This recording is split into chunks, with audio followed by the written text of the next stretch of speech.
बढ़ते आगे, असदुद्दीन ओवैसी का गढ़ मानी जाने वाली हैदराबाद की सीट पर इस बार दिलचस्प मुकाबला हो रहा है। ओवैसी के परिवार का 40 साल पुराना किला भेदने के लिए बीजेपी ने माधवी लता को मैदान में उतारा है। माधवी का ये पहला चुनाव है, फिर भी वो राजनीति के मैदान में मंझे हुए खिलाड़ी ओवैसी को कड़ी टक्कर देती दिख रही है। 50% से भी ज्यादा मुस्लिम वोटर वाली इस सीट पर क्या है समीकरण और क्षेत्र के जनता के इन मुद्दों के आधार पर मतदान करने का मन बना रही है, रिपोर्ट में देखिए।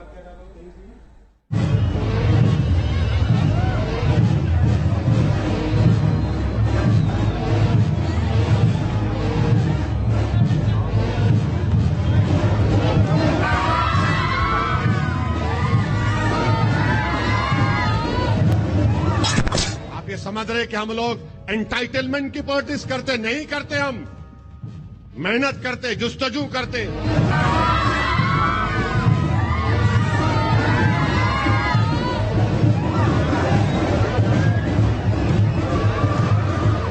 हजारों की भीड़ में चलते हम, खाली डाइस पे आके हाथ हिला के नहीं जाने वाले हम लोग।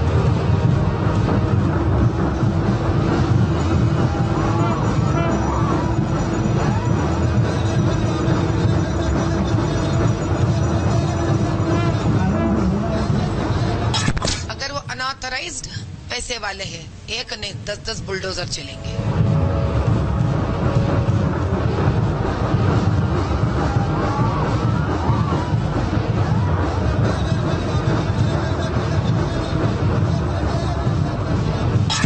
वही अनऑथराइज्ड गरीब है तो पहले उनको उनके घर, उनको एक दिशा दिखाई जाएगी।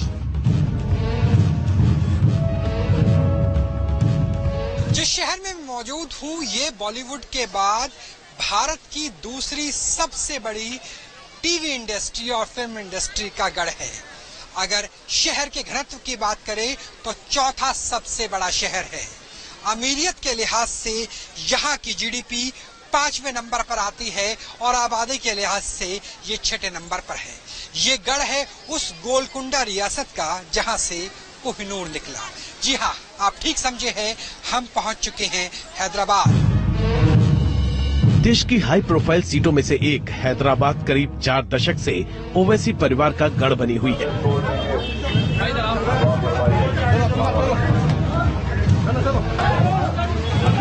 1984 से शुरू हुआ ओवैसी परिवार की जीत का सिलसिला यहाँ अब तक कायम है।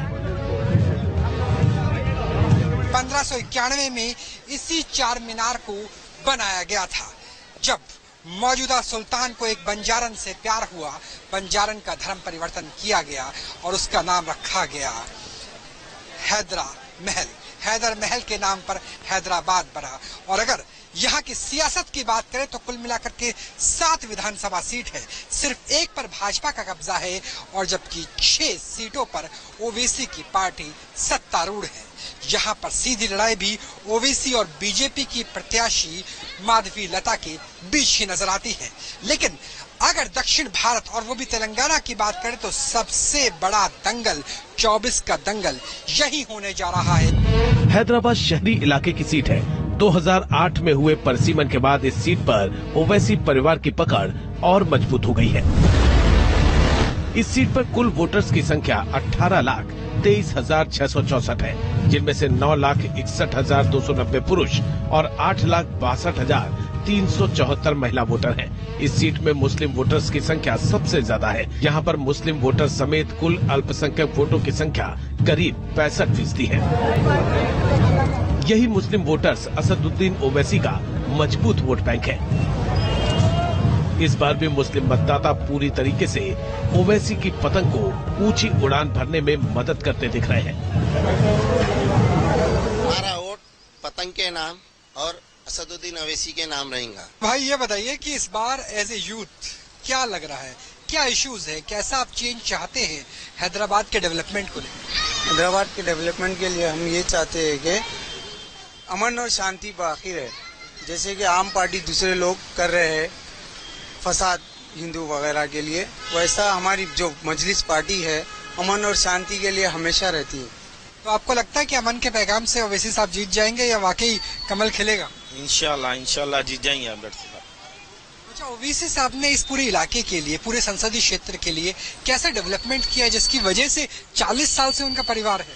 हमेशा उनके जो वालिद साहब थे उन्होंने भी पूरे मोहल्ले में हमेशा देख लेते आए।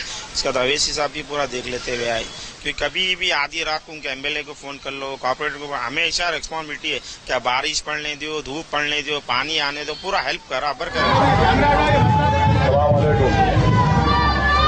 ओवैसी को मुस्लिम महिलाओं का भी साथ मिलता दिख रहा है। उनका दावा है कि ओवैसी ने मुस्लिम बहुल क्षेत्रों में काफी काम कराए हैं। आपका आशीर्वाद किसका मिलेगा इस बार? किसका माहौल लग रहा है? पतंग का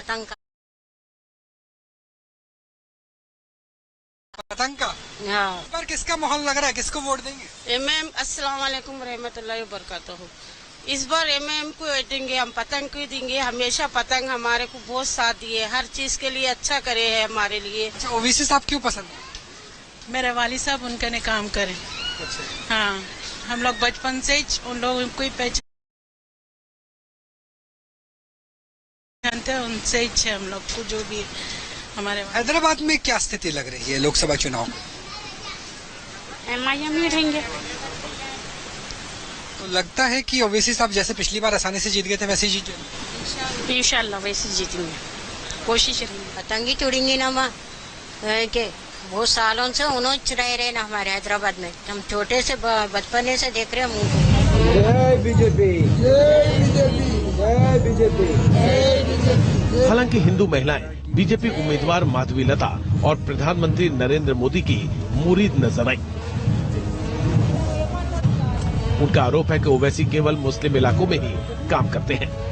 तो क्या लग रहा है 2024 के चुनाव में देश के भविष्य के लिहाज से कौन सी दल, कौन सी पॉलिटिकल सिस्टम या आइडियोलॉजी बेहतर है? ऑब्वियसली बीजेपी बेहतर है, क्योंकि डेवलपमेंट इतना कर रहे हैं। मोदी जी आने से बहुत सारा डेवलप हुआ है, तो बीजेपी को ही हम देना चाहेंगे वोट। वो मोदी जी जो बहुत डेवलपमेंट किए है, उसमें महंगाई तो बढ़ रही है, लेकिन उन्होंने बहुत उसमें कंट्रोल किया है। जनरल लेडीज के लिए, हाउस वाइफ के लिए उन्होंने बहुत डेवलपमेंट किया है। राहुल जी को, मोदी जी को, बीआरएस जी को, मोदी जी को, मोदी जी को आशीर्वाद देना चाह रहे हो? हाँ, मोदी जी सब डेवलपमेंट कर रहे हैं बच्चों के लिए, गरीब बच्चों के लिए। हमारी टीम जब हैदराबाद की शहरी महिलाओं के बीच पहुंची तो उन्होंने मिलीजुली राय दी। महिलाओं ने माना कि महंगाई बड़ा मुद्दा है, हालांकि उन्हें राहुल गांधी पर नहीं, पीएम मोदी की गारंटी पर भरोसा है।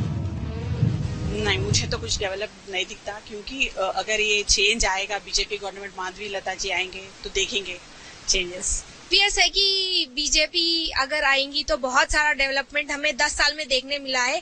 They will never let people down is what I feel once the BJP is in. तो सबसे ज्यादा डेवलपमेंट बीजेपी को वोट करने में ही दिख रहा है, क्योंकि बीजेपी ने कहा था कि वो इंडिया को डेवलप करेंगे 2047 तक। तो आई थिंक ये एक ही मैनिफेस्टो है जो बीजेपी प्रोवाइड कर रहा है। हैदराबाद के युवा मतदाताओं में पीएम मोदी का क्रेज दिखा। युवाओं ने कहा कि राहुल गांधी भले ही नरेंद्र मोदी से कम उम्र के हों, लेकिन उनका भरोसा सिर्फ मोदी मैजिक में ही है, जो भारत को विकसित देश बनाएगा। तो सिर्फ मोदी जी को वोट करना है, वो युग पुरुष है, वो हमारे लिए अपॉर्चुनिटी है। हमको सबको मोदी जी को सपोर्ट करना है, क्योंकि वो अकेले है जो हमको बताए कि हम हिंदुस्तानी है और हम भी कुछ कर सकते हैं। अब हम लोग इतना तेजी से आगे बढ़ रहे हैं देश में। मेरे को तो बीजेपी आना है। बीजेपी मोदी जी पसंद? हाँ, डैड फैन हूँ मैं। बिल्कुल। अब किताबी बोले तो मैं मोदी साहब ही बोल दूंगा। अब राहुल गांधी भी है, नाम ही को निकालो आप। वहीं पहली बार मतदान करने जा रही युवा लड़कियों के लिए सुरक्षा, रोजगार, शिक्षा और इंफॉर्मेशन टेक्नोलॉजी के साथ मेट्रो परिवहन बड़े मुद्दे हैं। तो जब फर्स्ट टाइम वोट कास्ट करेंगे तो क्या इश्यूज होंगे? एजुकेशन, एम्प्लॉयमेंट, वीमेन सिक्योरिटी, क्या चीज? आई गेस फर्स्ट टाइम कर रहे तो हमें क्लैरिटी है हमें किसे वोट करना है। ऐसा नहीं कि पापा ने ऐसे करा, दादू ने ऐसे करा, ऐसे हमारे पास कुछ नहीं है। इंडिपेंडेंट सोच है आपकी। ऑब्वियसली हम उसे ही वोट करेंगे। क्लैरिटी ऑफ थॉट के पीछे की पॉलिसीज क्या है, क्या इश्यूज है जिसपे वोट? हमें ये पता है, we want development and we want what we want, and centre में।